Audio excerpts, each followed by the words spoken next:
Hi, I'm Violet, and this is Now and Then Stories. Each week I share the stories I write, tales of love, chance, and the quiet turns of life that sometimes change everything. This week's story is called Grateful. Paris believed in symmetry, at least at the house she was born into. To her mother, beauty was geometry, straight spines, perfectly angled wrists, the precise arrangement of crystals so that the light behaved itself. A thin cane rested near the front door of their apartment on the Grand Boulevard, not as punishment, but instruction. Her mother would tap a wrist, a shoulder, the soft curve of a knee, and say softly, "Here, this is where you align yourself with destiny." They enrolled Elise in the conservatory before she even knew her own handwriting. By 7, her body was a promise kept. Ribs like cage bars, ankles as narrow as the necks of perfume bottles, feet her teacher called offerings. She learned the language of motion before she understood the language of adults. Bend, stretch, lift, release, arabesque. She learned to hold still while satin shoes were sewn to her feet and the ribbons pulled tight enough to make vows her skin couldn't keep. At 11, she discovered the secret Paris of the studio at dawn. Sunlight slid through the tall windows in a single oblong of fire, turning dust into galaxies. The pianist would test the keys softly and the music would wake in the corners of the room. When Elise stepped into first position, she could feel a current rise through the boards into her bones, something like gratitude, something like prayer. At 13, her body changed. Her hips declared themselves in the mirror, her chest lifted of its own accord, a new architecture no linen could disguise. Her waist widened, not from weakness, but strength. She grew like a tree, true to her design rather than her mother's drawing. Her teacher's mouth became a line. The cane tapped more often. Pull taller, stretch farther. You must tame what life insists upon. Elise tried. She starved herself of cherries in June, of bread that smelled like home. She stitched an extra ribbon into her bodice to persuade her breath to be smaller. She slept with her feet pressed against the wall to keep them obedient. In class, she worked twice as hard as the girls who stayed narrow. When the pianist changed tempo, she caught it instantly and carried it in her ribs like a small, frightened bird. But ballet is not only music and will. It is a door that accepts only one shape of key. And one gray afternoon, after the others had left, the teacher asked her to stay behind. "Elise," she said gently, "you have more music in you than most. You listen with your whole body." The softness in her eyes hurt worse than a reprimand. "But the company will not take you, not with this figure. The directors are clear." Elise stood very straight, as if posture might rewrite the verdict. "If I'm strong," she asked, "does shape matter?" "In this art," the woman said, "yes." Elise walked home past bakery windows stacked with pale cakes, past the opera house glowing with chandeliers like promises made to other girls, past a group of washerwomen whose laughter broke the afternoon open like a loaf of bread. She didn't cry until her door was shut behind her. Her body didn't feel like a betrayal. It felt like a living thing someone had asked to flatten into a drawing. Her mother responded with every solution control could offer. A stricter diet, broth that tasted like the ghost of food, a doctor with bitter tonics, a new teacher who believed discipline could save her soul. None of it changed the simple fact that her bones had chosen to belong to her. "Your cousin's engaged to a banker," her mother said one evening while aligning the silverware as if fortune could be arranged. "There are other futures." "In all of them," Elise said, "I'll still be dancing even if no one sees." Her mother sighed, not unkindly. She had wanted the comfort of a daughter who fit neatly into a frame. For a while, Elise was a ghost. She went to the theater and smiled when expected. She let a polite young man escort her around the lake in the city park and listened to him talk about law and summers at the coast. When he kissed her hand, she thought only of wind. It had more life in it than he did. Her body still woke at dawn. She stood barefoot in her room and let the first light slide down her spine until it became a kind of electricity. Gratitude found her there, quiet but insistent. Even without a stage, something in her was still grateful to be alive. Then came a Tuesday that smelled of rain. She ducked beneath a stone archway to escape the sudden downpour and stumbled upon a small courtyard where a handful of girls were practicing to a battered piano. Their teacher was a woman with dark hair, sleeves rolled up, her voice clear and kind. Again, the woman said, smiling, "We begin with breath. The rest is decoration." Elise should have kept walking. Her mother was waiting for her at tea, with guests who discussed fabrics as if threads could hold a life together, but she stayed. The girls tried to raise their arms in graceful arcs and failed, their elbows stiff from lives spent lifting buckets and carrying siblings. Their mothers stood nearby, women in aprons, hands chapped from work, watching with the intensity of people who could measure hope in coin. The teacher caught Elise's eye. "You there," she called. "You have the posture of someone who speaks music. Help me." It is an old truth. When the right invitation arrives, it feels like memory. Elise stepped forward. The girls stared at her dress. The mothers stared at her shoes. Rain shimmered between the world and this small hidden corner of it, and for one moment the courtyard felt like a theater built entirely from kindness. "What's your name?" the teacher asked. "Elise," she said. "Elise," the teacher repeated as if testing the sound. "Show them how a hand can think." So she did. Not the harsh, perfect lines she had been drilled to perform, but the gentler ones her ribs remembered. "Begin with breath," she told the girls. "Everything after that is grace." They followed, awkward, earnest, determined. The piano played a small waltz. A girl named Sophie found a curve in her shoulder that looked like courage rediscovered. "Again," Elise said, "we'll be gentle until strength remembers its name."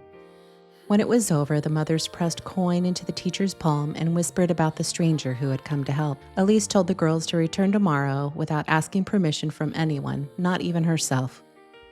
As she walked home through the steam rising from wet cobblestones, she realized the music inside her hadn't died. It had only been waiting for a place that would let it breathe. Within a month, they found a room above a bakery that smelled of sugar and yeast. The floorboards weren't level, the windows stuck.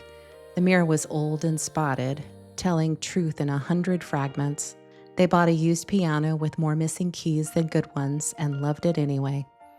They kept 2 tins, one for lessons, one for girls who couldn't pay. Both filled and emptied in rhythm, like lungs. Elise taught posture, yes, but she taught something deeper first. How to stand as if you belonged in your own life. How to breathe like you meant it. How to let music speak what you were too shy to say aloud. The laundress's daughter learned soft hands. The seamstress's niece learned her back was not a burden. A grocer's girl named Colette could never master fifth position without tripping over her own toes. But when the piano struck a minor chord, her face opened like a window and the whole room felt lighter. Sometimes the wealthy arrived, daughters of friends, girls tired of being perfect. They came at dusk, still wrapped in the perfume of polished homes, and stood beside the bakery girls to remember what clumsy joy felt like. At night, when the moon washed the crooked ceiling, Violet would stay behind and dance alone. The piano seemed to understand her moods. Her feet remembered that joy wasn't a stage cue, it was a pulse. The shadows danced with her, no applause needed.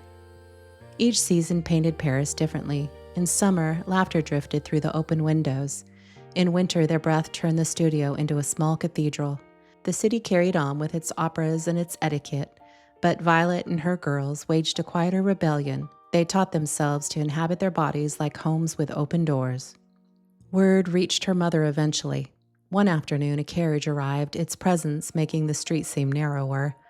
Her mother stepped inside the small studio, looked at the tilted floors, the piano with its missing notes, the row of little shoes lined up like waiting boats.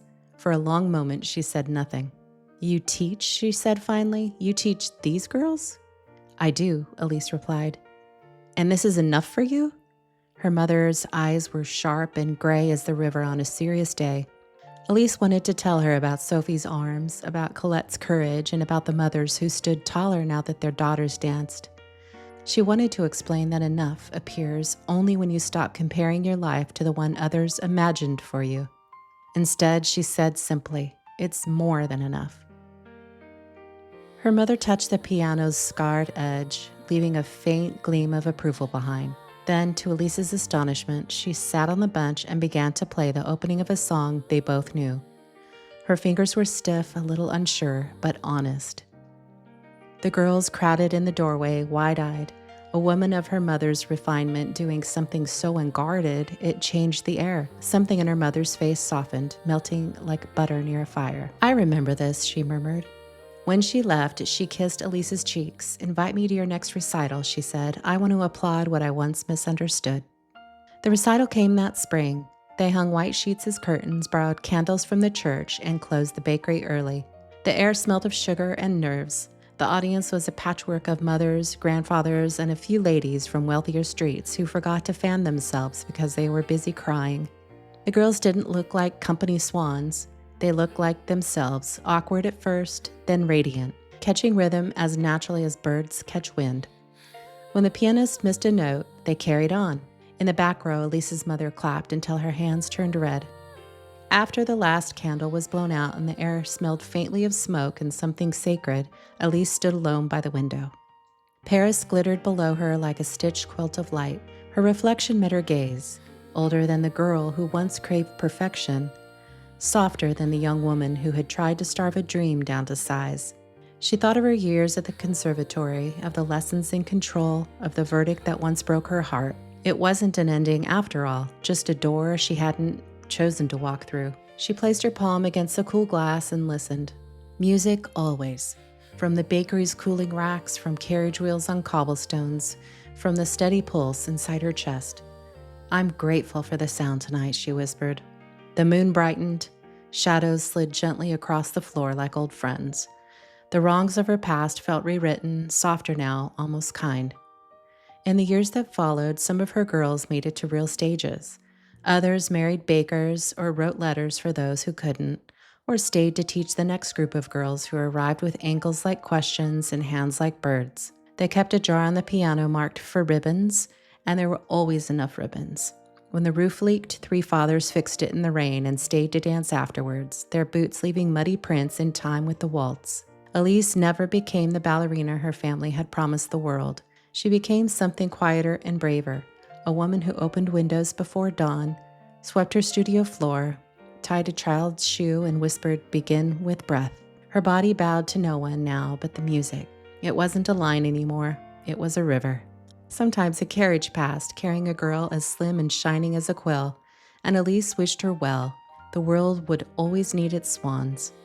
But at night, when the last pair of shoes had gone home and the piano lid closed like an eyelid, she would turn the key, breathe in the leftover joy, and walk home through streets silvered with moonlight.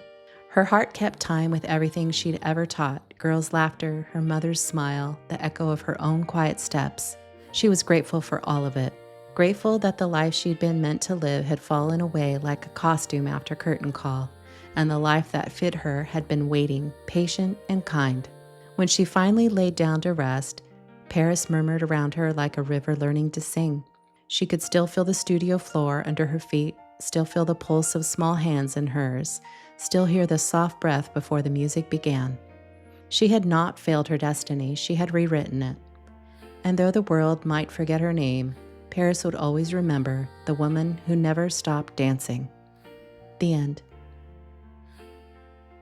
Thank you for listening to Now and Then Stories with Violet.